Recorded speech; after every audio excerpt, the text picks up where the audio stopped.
Hi, this is Dr. Gregory Sadler. I'm a professor of philosophy and the president and founder of an educational consulting company called Reason.io, where we put philosophy into practice. I've studied and taught philosophy for over 20 years, and I find that many people run into difficulties reading classic philosophical texts. Sometimes it's the way things are said or how the text is structured. But the concepts themselves are not always that complicated, and that's where I come in. To help students and lifelong learners, I've been producing longer lecture videos and posting them to YouTube. Many viewers say they find them useful. What you're currently watching is part of a new series of shorter videos, each of them focused on one core concept from an important philosophical text. I hope you find it useful as well. In Book 3 of his Meditations, Marcus Aurelius is going to introduce a practice, essentially a cognitive practice that we ought to use, as he says, throughout our life in order to be able to respond to things more rationally, more freely. And we're going to see an example of this, besides the examples he provides there, in Book 6 as well, in that famous passage where he talks about wine being just grape juice and purple robes as being wool dyed with the blood or the extrusion of a shellfish. And we'll come to that in a bit. But what is the general idea? So he tells us that we should always, so the translation here is define whatever it is that we perceive to trace its outline. A little bit more literally, we should always make for ourselves, poiesthai, right? So this is poiein, to make, to create, to do, and then it's middle voice, so it's for ourselves. A definition, a horon, literally the boundary of things, right? So this is a technical term.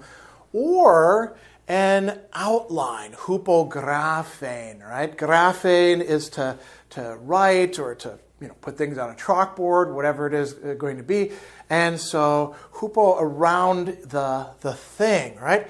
Of what makes appearances, phantastu, whatever it is that is producing the appearances that we run into. Now, phantasia is a very important technical term in Stoic philosophy. It's translated as appearances, as perceptions here in Hayes's translation, as impressions. It can also be translated as imagination because phantasia is the faculty of imagination.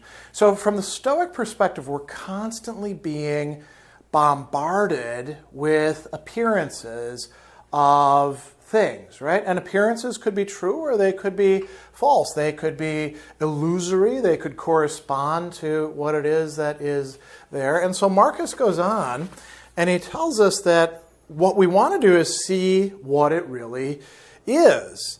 Its substance, katousian, in accordance with the kind of thing that it really happens to be. Naked, gumnos, sort of stripped down is another way of thinking about it. This is a word we get gymnastics from.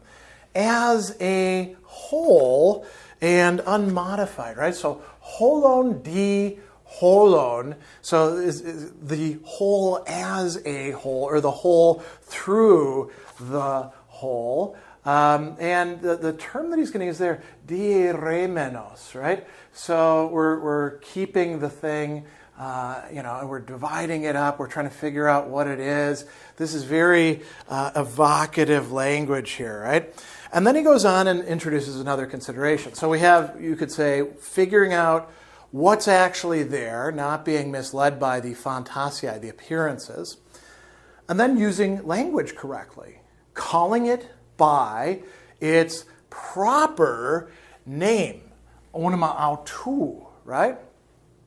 So its actual name, not just the things that we come up with as euphemisms or as kind of cliches, and the names, in plural, of its constituents, the things that it'll be broken down into. And the word, used there is actually a verb of analusis, like the unbinding of things. So we're carrying out an analysis before it's actually analyzed physically into its parts.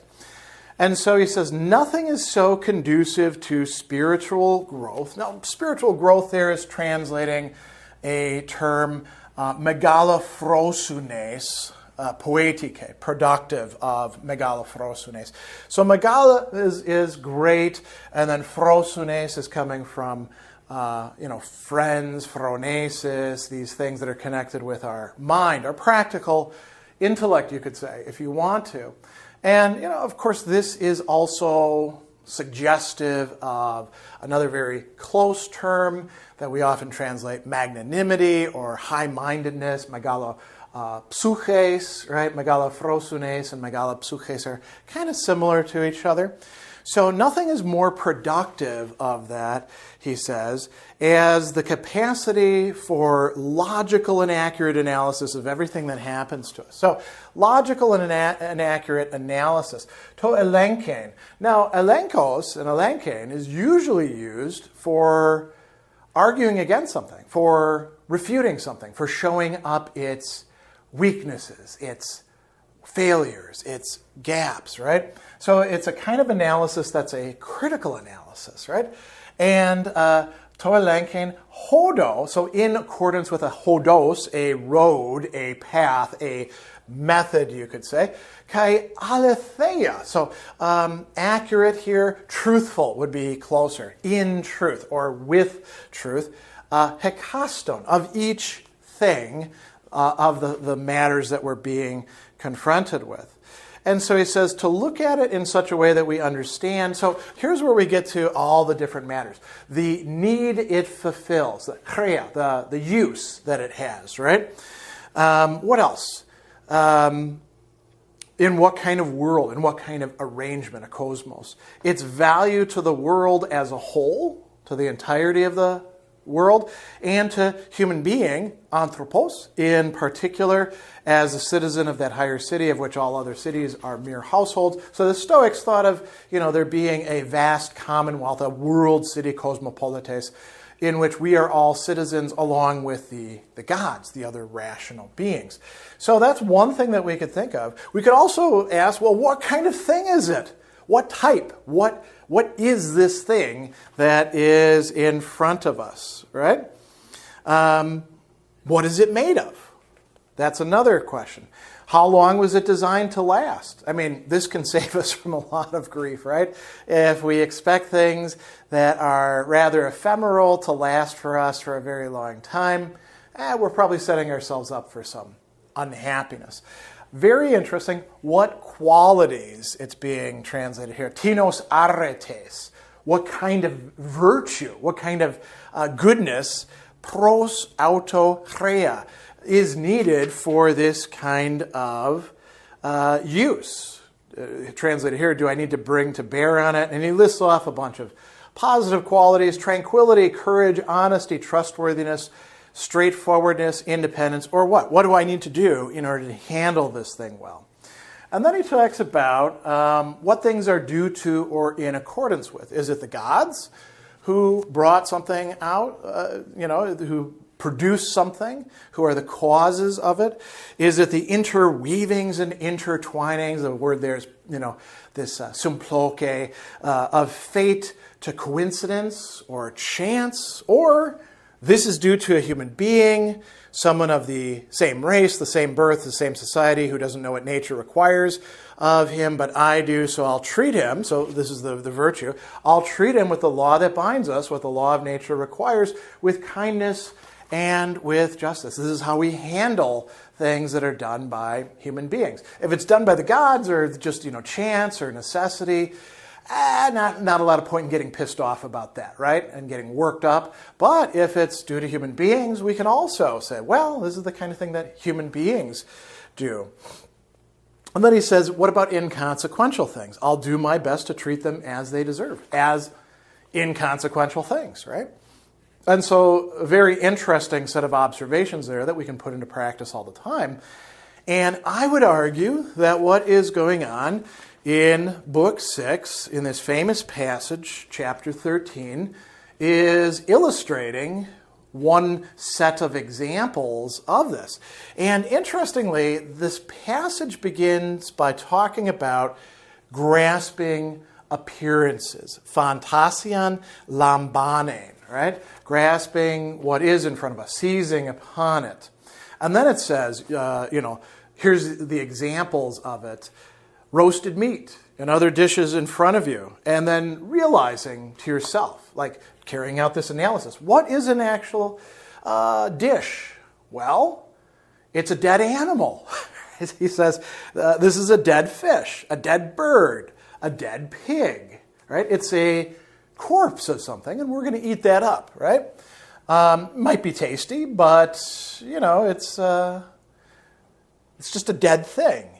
Wine. What is wine? Wine, or any other liquor, is just fermented stuff from grapes or grain or milk or whatever it is that you're fermenting, right?